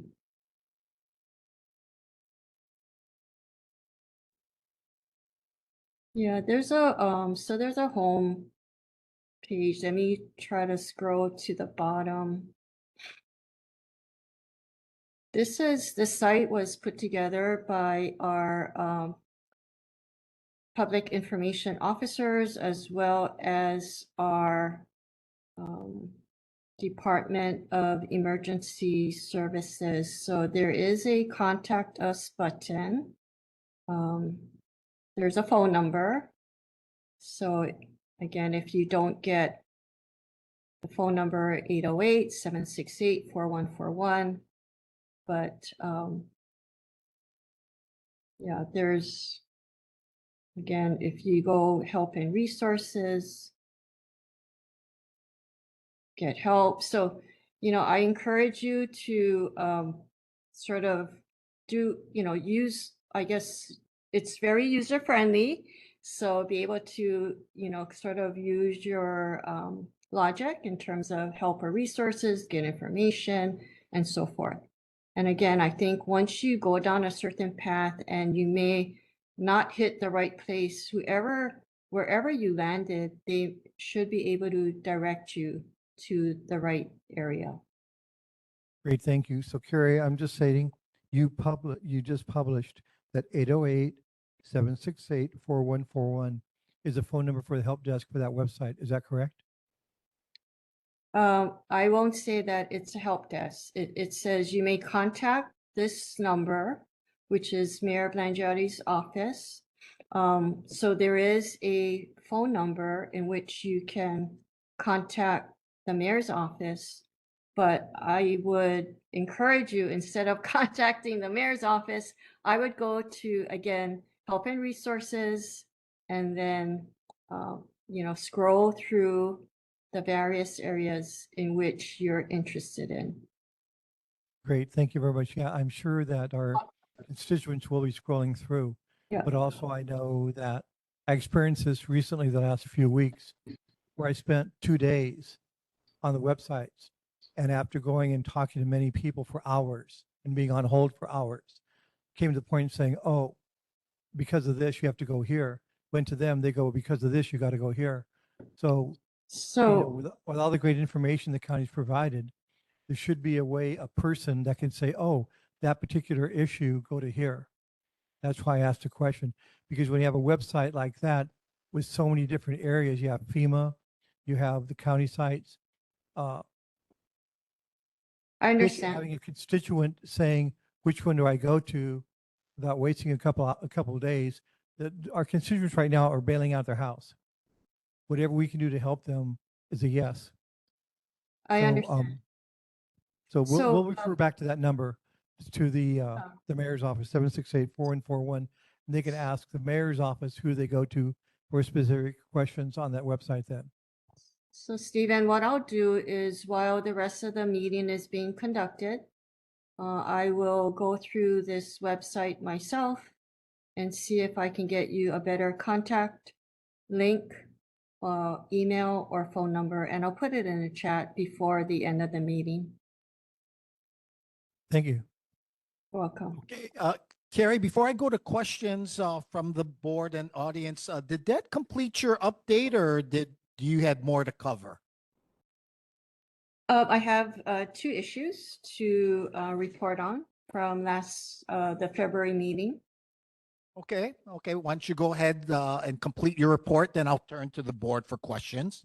Okay, so we already talked about the MOU between the Department of Parks and Recreation and DOE My second item has to do with a question that came up in the previous meeting with respect to asking if DPP, Department of Planning and Permitting, can issue notices to all homeowner associations that they have the right to remove unpermitted business signages on private properties. So the answer is that DPP does not have the authority to allow a homeowners association the right to remove and dispose of unpermitted signs that are existing on the private property. With respect to the third item that came up in our meeting, so there is a ServPack data center at Mililani Tech Park. The question is that the board would like to know if, well, first of all, the board said that they weren't aware that this ServPack building is located in Mililani, and that they had expected that DPP would have notified the board of this data center. According to DPP, there is no conditional use permit that is required. And therefore, that is the reason why DPP didn't officially notify the board of this ServPack data center. So for purposes of this particular piece of, or I should say this data processing facility, the data center is considered general office use, and general office use is permitted in this district. Again, so for that reason, no conditional use permit was required. And that's all I have. I'm here for questions. Okay, thank you, Carrie. You always give good updates, and especially from feedback from previous or questions from previous meetings. Questions, Teresa? I just wanted to clarify, the city and county of Honolulu does not own any lands within Launani Valley. The majority of the mountainsides that sit along the stream and behind Wood Creek are owned by Launani Valley Community Association and its members. There is a portion above the ridge that is still owned by Castle and Cook, which they maintain as their fire berm. There are areas towards the back of the valley where the state does own a portion. And then, of course, the military utilizes a portion further back in the valley. There are areas that are still maintained by the original developer, Waikuna Joint Ventures, according to DPP's websites and maps. And of course, going up away from the area are other private or businesses that own the slopes of those hillsides. So just wanted to clarify, and Councilmember Wires here, he can also clarify, the city does not own anything in that valley. Thank you. Okay, thank you, Teresa. Any other questions for our City and County of Honolulu representative? Looking around, okay, none. Okay, thank you very much, Carrie. Moving right along, Office of Council Member, District 8, Val Okimoto, or a rep. Aloha, everyone. This is Pua from Councilmember Okimoto's office. I hope everybody's well and safe. Aloha. Aloha, Vice Chair Tamashiro and board members and the community. I have a really short report, and it's basically legislative updates. One thing I want to acknowledge first is I want to thank Jocelyn for bringing our newsletters to the meeting first thing in the morning, or not first thing in the morning, but first thing before we start. I always want to acknowledge her because she comes in person all the time for that. So she's a great help, and I really appreciate her getting the information out to you guys. And then I did put in any community websites or anything helpful that you guys need in the chat, including the newsletter. If you're not there in person, you can also access it online. So basically what I'm going to be doing is I'm just going to be updating the legislative updates in the city and county. So Bill 34 relating to flood hazard areas. The bill proposes amendments to the flood hazard area accordance Chapter 21A revised ordinance of Honolulu 2021 to align with updated requirements from FEMA. These updates are necessary for the city and county of Honolulu to maintain participation of the National Flood Insurance Program and to the community rating system, which helps keep flood insurance available and more affordable for Oahu residents. Resolution 26-074 regarding COVID hazard pay. This resolution authorizes 16,777,253 in COVID hazard pay for members of the Teamsters and Allied Workers Union in recognition of their essential services during the pandemic. That's still being worked on right now. Resolution 26-075 strongly urges the city administration to immediately implement weekly soil testings at the Patsy Mink Central Oahu Regional Park to provide test results for public within 24 hours of testing, which is like the area where all the debris has been put from the Kona floods. So those are my updates at the moment. And that's my report. If there's anything that any kind of questions or concerns I can take back to the office, I'm happy to do so. Mahalo. All right. Thank you, Pua. Excellent, excellent update. Going to board members, Steve. Thank you for the report. Steve Melendez here. Resolution 26-074. When is this going to become before concerning COVID hazard pay? When is it going to be going before the city council for voting consideration? So right now it's going to go into committee. Once it gets into committee and it gets on its third approval, then it's going to go into council. So I want to say that if the committees, if it goes through committees this month, then by either next month, it should go to full council for approval. Thank you. Second part of that question, are those funds available? That I would have to take back to the office just to verify and just to clarify that that's something that we have available. I believe it was put in the budget, but don't quote me on that. I want to just make sure to clarify that, and then I can either email you, Member Melendez, to let the board know, or if I get information sooner, then after full council, or if if I can get the information as soon as possible, I'll definitely email you, email the board and the community. Yeah, that'd be great. Thank you very much. Yeah, well, the COVID hazard pay did come from the federal government. Right. So it's earmarked. It's designated funds. So that'd be great if that's available, because I know that many of the workers are looking for the funds, especially the bus. The workers on the bus are waiting for it and saying, we're supporting the county. Even so, they're a contracted separate organization. A lot of people don't know that. They think that they're the county people. So I appreciate you all moving on that. Thank you. Sure, absolutely. Happy to help. Okay, thank you, Pua from Councilmember Okimoto's office. Any questions, any more questions for her? Or are we saving it for our next speaker? I'm sorry? I have a question. I have a question. My name is Mauka-Launani Rivera. I'm from KWO, Kealoha West Oahu. The outreach, we cover this area. I'm actually speaking on behalf of the member of the community. Can you share with me again, Pua, what was the hazard pay? What workers were going to be benefiting from that? So the hazard pay workers will be the Teamsters and Allied Workers Union, also including the bus. Anybody that's part of the Teamsters, member of the Teamsters and Allied Workers are the ones that should be getting the hazard pay. And what was the amount again? It was 16,777,253, and this is during the years of COVID. So it's something that, like what Member Melendez said, it's federal funding. It's not something that's taken out of city and county. It's actually something that the federal is providing. Okay, thank you so much for sharing that. Mahalo. Sure.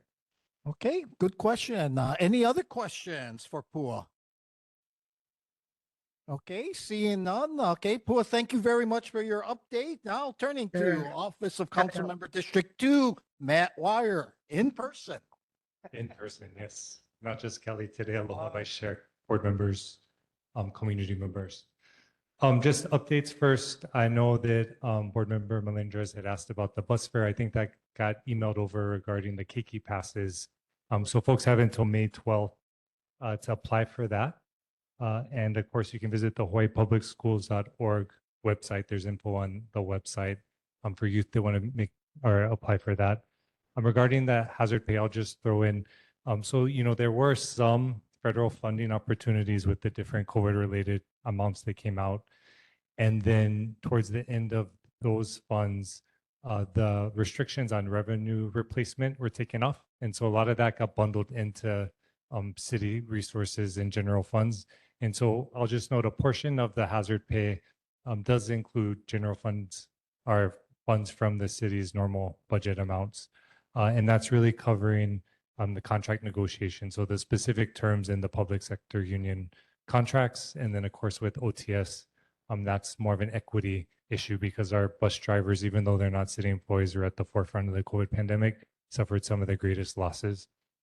I'll just note, also feel free to use us as a helpline. So you can call myself or Kelly. Main email mwire@honolulu.gov, and then our phone number 808-768-5002. Easy to remember because all the council numbers, are 500 and then the council district number. So we're 768, all city lines are 768 and then 5002. We did distribute our newsletter.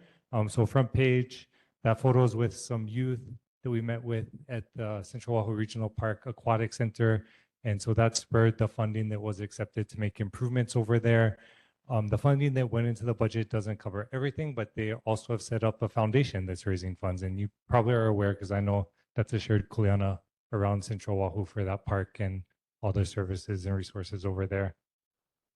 I'll note on the back of the newsletter, just an update that was shared, photos of the homes that had been removed at Central Oahu Regional Park. And of course, we're grateful for the follow-up that's going to be done. And then third page has some of the resources I won't repeat.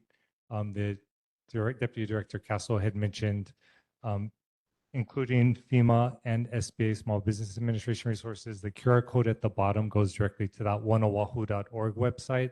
Of course, major items on there include the property tax remission, board of water supply, discounts, and of course the match donation website, which was set up with DPP and community partners.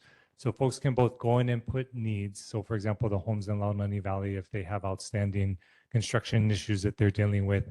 And there's also vendors, contractors, labor organizations that have been putting in donation items. And so that's connecting folks to help address issues like installing drywall and whatnot. Of course, we know that there's always potentially gaps in some of the support funding that's available. And then second page, we had put all the committee draft 2 amendments that we proposed. So that's our most recent amendments. I'll just note the VMAC pool amendments are on there inadvertently, but those were accepted. So the rest are new amendments. Of course, the rest of the budget also includes district-specific items that was proposed by Mayor and that we worked with departments to include in the budget. Just wanted to highlight on that, my biggest concern was just the dismantling of the city's Office of Economic Revitalization that occurred in our last budget meeting and that is present in our current budget. And so there was a 20 position reduction in that office. Again, live bodies, 19 of those are live bodies. One of those staff member recently passed. And so that's posted, 15 applications in. And so with those 20 bodies being removed, unless of course they're reinstated into the budget, that would leave 7 folks in that office.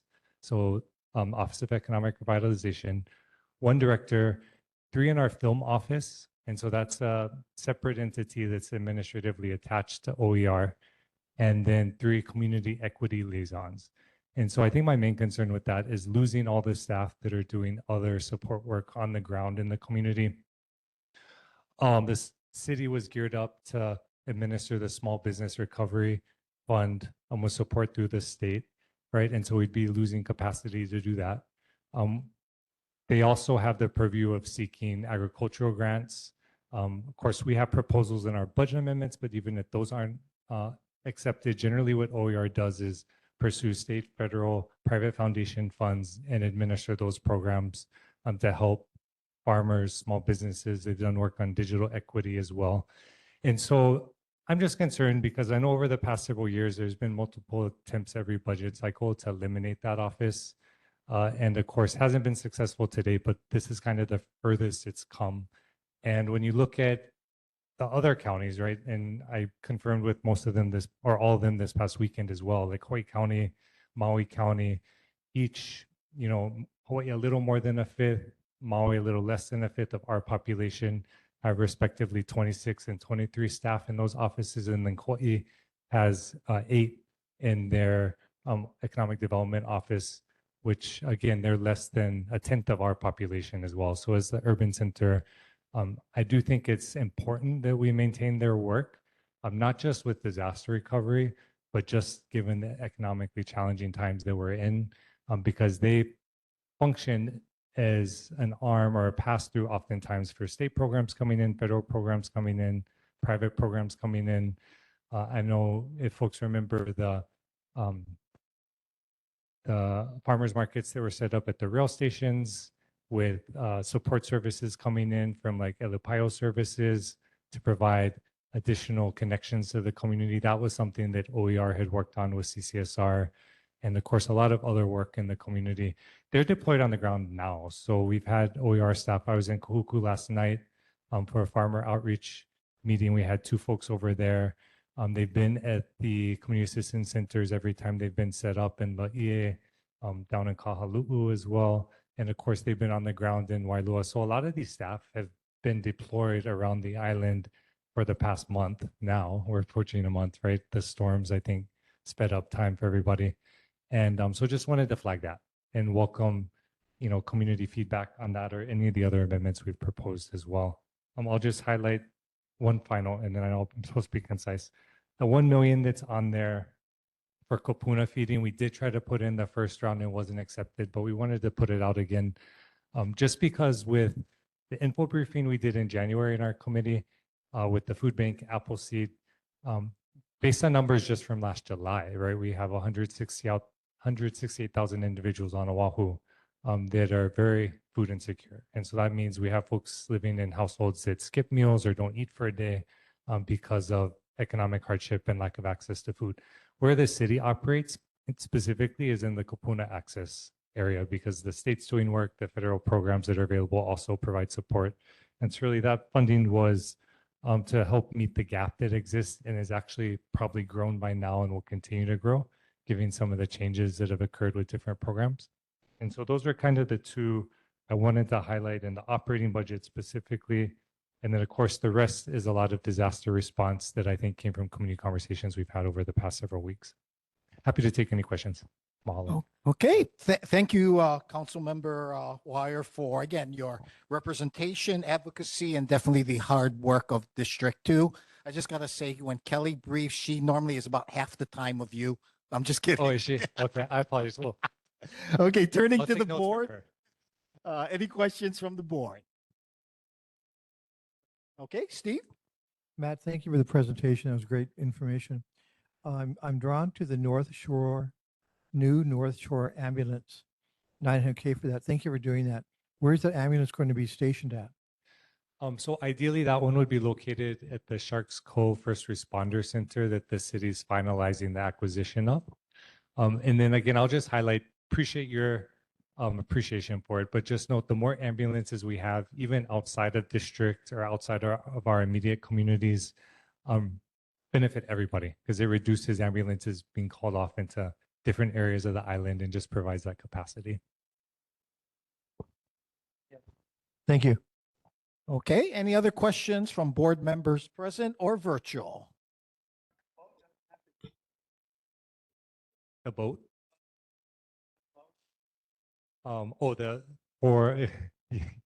Yes, I'll say yes. Yeah. Okay, any questions from the audience? Hi, Okay. Aloha. I have a question. Sorry. Sure. It's Okay, Mauka-Launani. go ahead. Hi, Aloha, Matt. I just had a question. So we had some unsheltered brothers and sisters out there who have suffered from the floods, who had to relocate from Wailua up to Wahiawa, and there was damage to their cars and their vehicles, and now they're inoperable. Is there anything or any where that we can refer them to for help? Yeah, I would say call 211 in terms of the easiest, right? Aloha United Way. And we can also follow up if you want to shoot us an email as well. We can talk story more because Hawaiian Council, I know, is also doing a lot of great work. And I think they had a program to help with car replacement. And there's some other nonprofits as well. But just for a general resource, 211 is best for folks that have any need to call to kind of identify different programs are out there and available. Okay, thank you. Okay, I'm looking at the screen. It's Mauka-Launani. Thank you very much for your comment. Okay, Steve, you have a question? Oh, we're good. Okay. Any other questions for our council member? Okay, thank you, Member Wire, for being here today. Appreciate it. Okay, moving on to our state elected officials, Office of Senator District 17, Donovan Dela Cruz, or a representative. Here, Vice Chair, Board, community members, Charles Miller here from Senator Dela Cruz's office. I just have a brief report. Senator filled an H&N segment with Principal Murphy and MCSI highlighting the agriculture CTE program at Mililani High School, which aired on High Now Daily today. The new high core groundbreaking was last month on March 11th, which was part of the alternative learning program. And then Senator attended the LMW Complex Milk and Teacher Promise celebration, which honored a counselor from Mililani Middle. And then currently, as stated by the governor's office, we're currently in conference committees with the final decade deadline next week. And I'm happy to take any questions or concerns back to Senator Dela Cruz's office. Thank you. Okay, thank you, Charles. Turning to board members, any questions? How about virtually in our audience? I want to make sure I don't miss anyone. Okay, seeing no questions from our audience. Okay, again, Charles, thank you very much for your hard work for Senator Dela Cruz. Chair, sorry. Okay, Teresa, go ahead. Charles, the CTE program, is that only happening at Mililani or is that also happening at Lelehua? There's different CTE programs at Leilehua. I believe they have a similar egg program, but this one was just highlighting the egg program at Mililani High School because they. I'm sorry, you cut out. Can't hear you. That's because I'm on mute. Sorry. Yes, Leilehua has also has an egg program, but this was just highlighting the McKinley School for Adults partnering with Mililani High School and their egg program. Okay, sorry, I asked just because constituencies also attend Lelehua High School, so I just wanted to follow up for them. Thank you. Okay, thank you very much again, Charles. Okay, turning over to now District 38, the one and only representative, Lauren Matsumoto.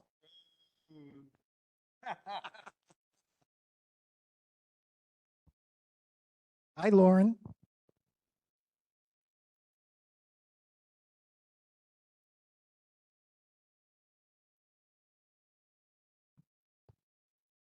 Good evening, Chair, Board, members of the community, Lauren Matsumoto. So I will have a pretty short, there's a lot of things that happened at the Capitol that we didn't include in here, but the most important thing that you'll see will be on the second page. It's our mid-session survey mailer. And so if you live in District 38, you got that mailer in the mail. If you didn't, please contact me. But even if you don't live in the district, you can still fill out the mailer. So we are asking everybody to please turn in your surveys by May 5th. It's been very interesting.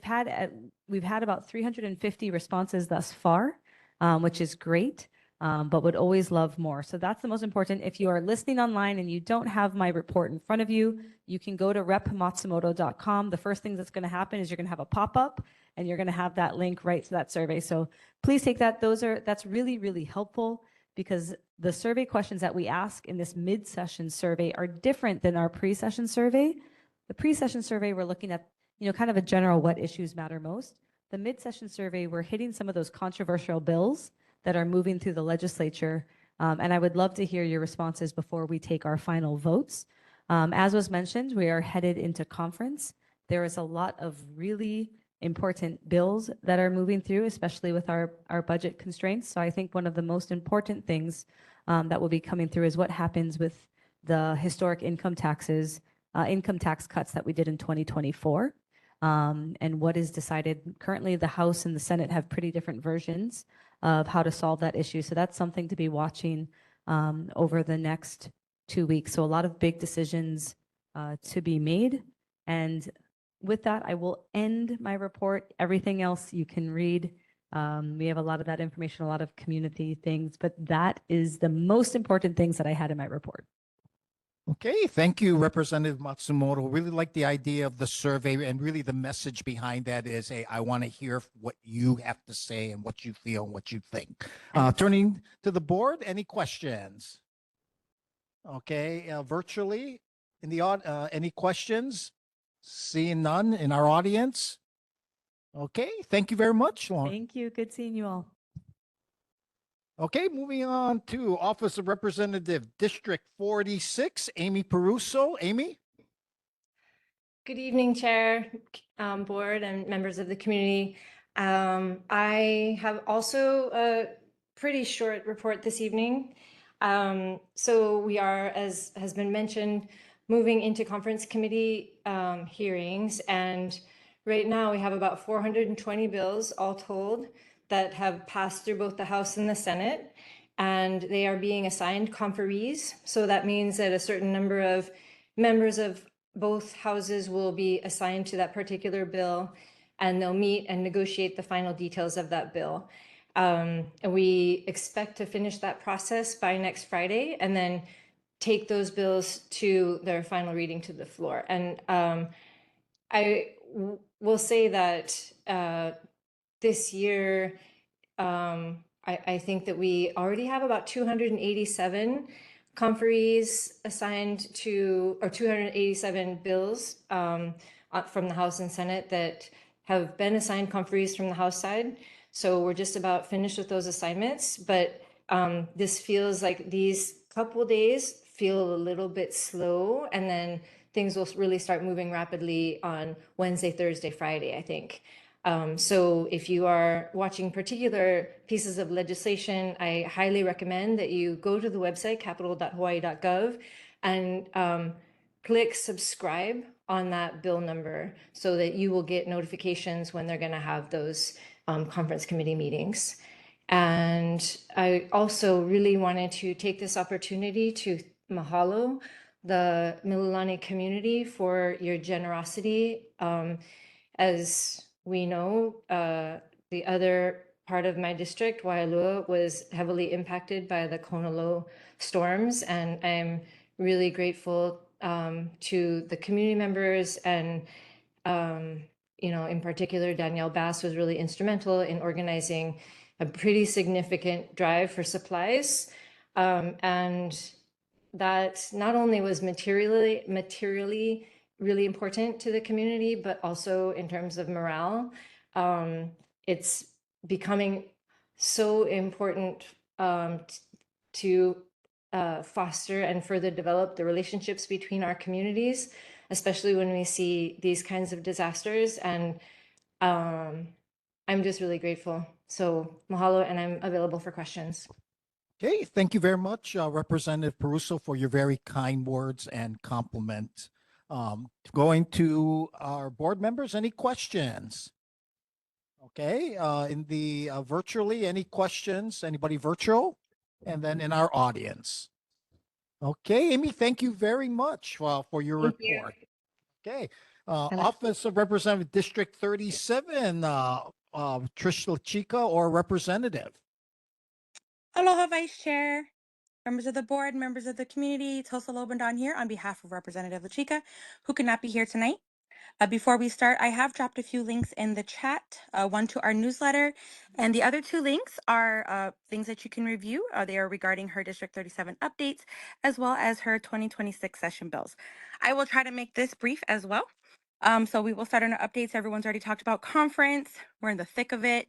Please pray for us. We are accepting thoughts and prayers. At this point, only 21% of the bills are still moving, right? So things are really narrowing down. We also want to send a special mahalo to everyone who completed our mid-session survey from March. It really did help with third reading voting on behalf of La Chica. She's also very happy to share we're thanking the Lord every day. 5 bills are still alive, as well as 4 resolutions. You can find her full list in the newsletter, but especially we want to highlight HB 1782, our AI regulation bill focused on protecting minors, which is still alive and moving forward. So we're counting our blessings and we're thanking everyone who has submitted testimony on behalf of this bill. On the budget side, we're also excited that several capital improvement projects are still in the latest version of the budget.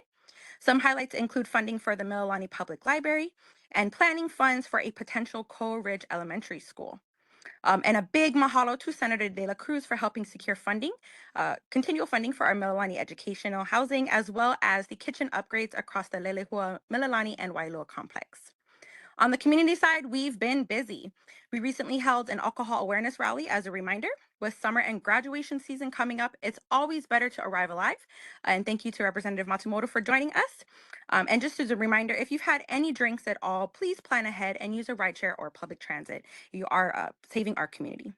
We also want to give a big congratulations to Naomi Koga, an 8th grader from Mililani Middle School, for being our Earth Day Art Contest winner for our event at Art at the Capitol on Friday. And mahalo to all of the families who also submitted art. We greatly appreciate everyone's efforts. And then last but not least, we had such a great time at the YMCA, Mililani YMCA Fun Run this last weekend. Mahalo to everyone who came out and made it such a fun and positive event.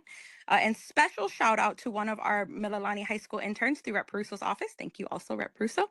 Ina, she is a junior at Mililani, but she truly has it together like a pro, and a lot of our events we would be unable to house them or host them the way that we do without her. So shout out to her. Mahalo again for having us. I can take back any questions. Okay, that was an awesome update. Representative La Chica needs to give you a pay raise and just going last. Okay, turning to the board. Any questions? Okay, virtually any questions? Seeing none. To our audience. Okay, thank you very much for your update and being so patient with us.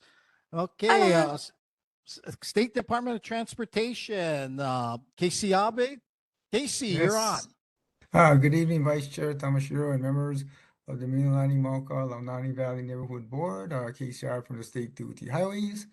Per Chair's Hazama's November email and at the January's meeting, we plan to install the additional signs for the H2 northbound and southbound on-ramps, where we did not install any new speed humps or rectangular rapid flashing beacons. During my field inspection last week, Tuesday on April 14th, I was glad to see our maintenance crew install the new signs on the H2 northbound on-ramp.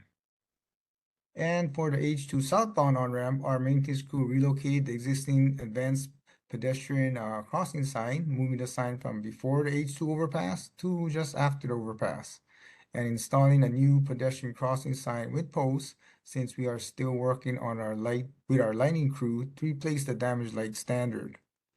Also, during my field inspection last week, I noticed our landscape contractor was cutting the overgrowth along the H2 freeway. And I also noticed some graffiti, so I'll work with our maintenance crew on painting over the graffiti and removing the stickers. I also noticed that our existing pedestrian push buttons on the H2 northbound on-ramp is not compliant with current Americans with Disability Act requirements. This slide shows the push buttons are more than 10 inches away from the curb ramp, while the existing wheelchair ramp near the H2 overpass does not provide a clear floor space of 30 inches by 48 inches with a maximum 2-inch cross slope. We will need to install 2 separate push button posts, not more than 10 inches from the existing curb, and we'll need to reconstruct the existing curb ramp near the H2 overpass and relocate the existing pedestrian signal post with pedestrian push button. I'll work with our design and traffic offices to address this problem, but it will take a while since we'll need to program design and construction funds in the next year's legislative session. And finally, during Chair Hazama's February 17th email, concerning the H1 eastbound AM shoulder lane with signage saying no trucks or buses, Chair Hazama had the question, what does HDOT's definition of a truck? This slide shows the H1 eastbound AM shoulder lane from Barrington Highway on-ramp to the Waimalu Pearl Ridge off-ramp. Per HRS 291-14, paragraph E, a pickup truck is defined as a cab on the front part of the vehicle covering the driver's seat and an open bed behind the cab designed to transport property or cargo with a tailgate and has a maximum gross vehicle weight of 11,000 pounds or less. Talking to our traffic branch, besides a weight restriction of 11,000 pounds or less, we are also concerned about the width of the truck, since the shorter lane is less than 12 feet wide, normally about 10 feet wide. Most of the time, trucks and buses with 4 tires or less would weigh less than 11,000 pounds, while most trucks and buses with 6 tires or more would weigh more than 11,000 pounds. So the rule of thumb is light trucks and buses with 4 wheels can use the AM shorter lane, while trucks and buses with 6 or more tires are prohibited. We also need the drivers of these trucks and buses to use good judgments and not use the AM shorter lanes when their trucks are loaded and may weigh over 11,000 pounds, or the trucks are wide that will force drivers in the next lane to slow down and cautiously drive past them. The good news is that working with the Pro City Neighborhood Board and their state elected official, Senator Elefante, they managed to convince our traffic branch and our administration to convert the existing 5 a.m. to 9 a.m. shorter lane into a 24/7 travel lane. The work to restripe and resign the lane is scheduled to be completed sometime this summer. Unfortunately, the negative part about this conversion is that motorists will not have any shoulder to pull over. This slide shows the H1 eastbound AM shoulder lane from the Pro City on-ramp to the Aya Honolulu off-ramp. I did ask our traffic branch about converting the AM shoulder lane to a 24/7 travel lane, but our traffic branch informed me that they have no plans to make any changes at this time.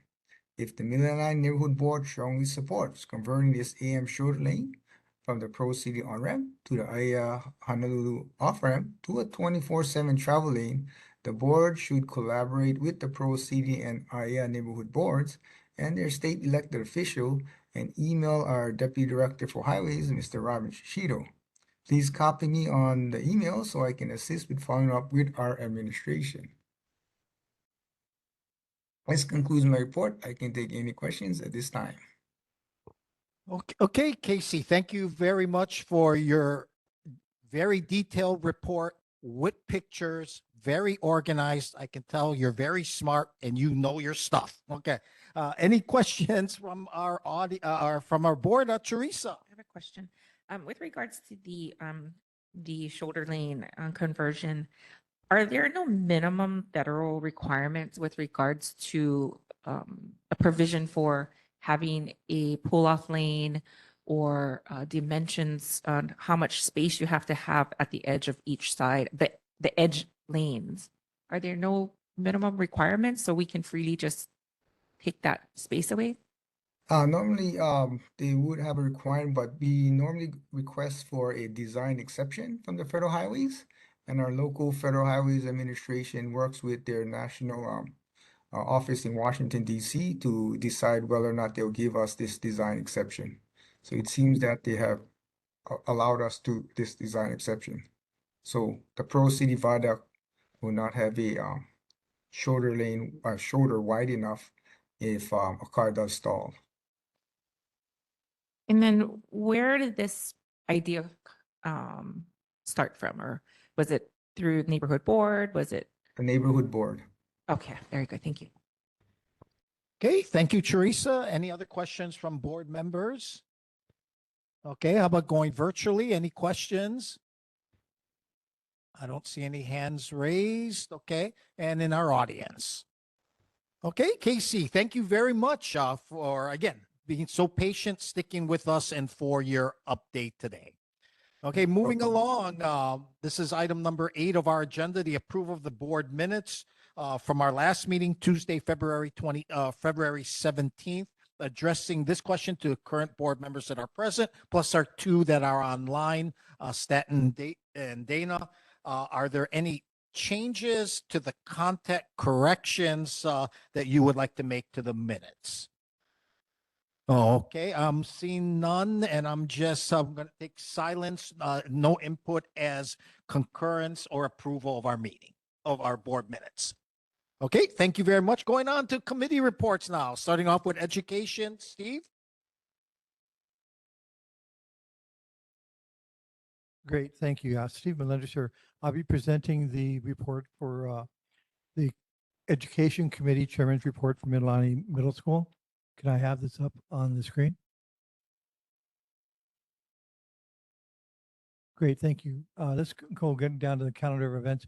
We're very pleased to have such competent staff, outstanding performance at the middle school, and the top part is the staff. Talk about the calendar of events. Today was Dave and Buster's. I love the middle school. They always have great things going on, not only in academics, but also in sports and other cultural areas. 22nd, it's really neat. They're dovetailing with Mililani Iki. Going to have a combined concert at 6 p.m. on the 22nd. 24th, track meet. 25th, girls soccer is great. Go to McDonald's and eat something. April 30, it's McD night for the Japan Study Tour McTeachers Night. May 1 is a district track meet, which is great. And then Interact Field Club. If you'd scroll down a bit more, please, where it says Blazer Tours. And this stuff will also be posted up on our website for y'all. This is really neat. I remember when my son was considering going to middle school, was going to middle school, and we were living in North Shore, and we came down to Mililani Middle School, and they gave us a tour of the facility, and it was just great. He said, "Yes, Dad, I want to be there." We've been here ever since, and now he's finished college. That's some time now. The item here, it says Blazer Blazer School Tours. It's not just a tour, it's a 2-day event from in the month of July. And if you go up into the Mililani Middle School website, they have links there under Becoming a Blazer summer program. During the summer program, they have 2 days per briefing and classes to show the new incoming students and facilities, the learning centers, procedures and processes to make them successful in the middle school. It's a great, great program. Yeah, 2-day event. It's great. So please sign up. It's helping your student transition from the elementary school into the upper grades. The next page, please, is the is the 25-26 school year calendar. It's great as we come down to April. April 24 is a mid-quarter, 4/24 is a mid-quarter date for quarter 4. And at the top, we talk about it states the community meetings are always open for all. They're on the second Tuesdays of the month at the main conference room in the admin building in front. At 5 o'clock, there's a PTSO meeting, and 6 p.m. is the SEC meeting, and all community members are invited. That concludes my report. Thank you. Okay, thank you, Steve. You always put so much time and effort in putting together these reports. Excellent job.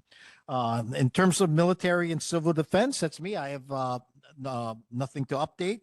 Going to Parks and Recreation, Susan, no update. Okay. Planning, permitting, and zoning, either Staten or Dana, any update? No report. Okay, Stanton, thank you very much. Transportation, Chair Hazama is not here today. And then last, recognitions and service. Okay, thank you, Alice. No report, okay. In terms of announcements, again, our next Mililani Mauka-Launani Valley Neighborhood Board meeting will be held on Tuesday, May 19th at 7 p.m. here. Before I adjourn the meeting, again, just want to thank all our elected officials who shared their reports today. Thank you all in the audience for coming today and listening. And for those that did bring up questions and concerns, thank you.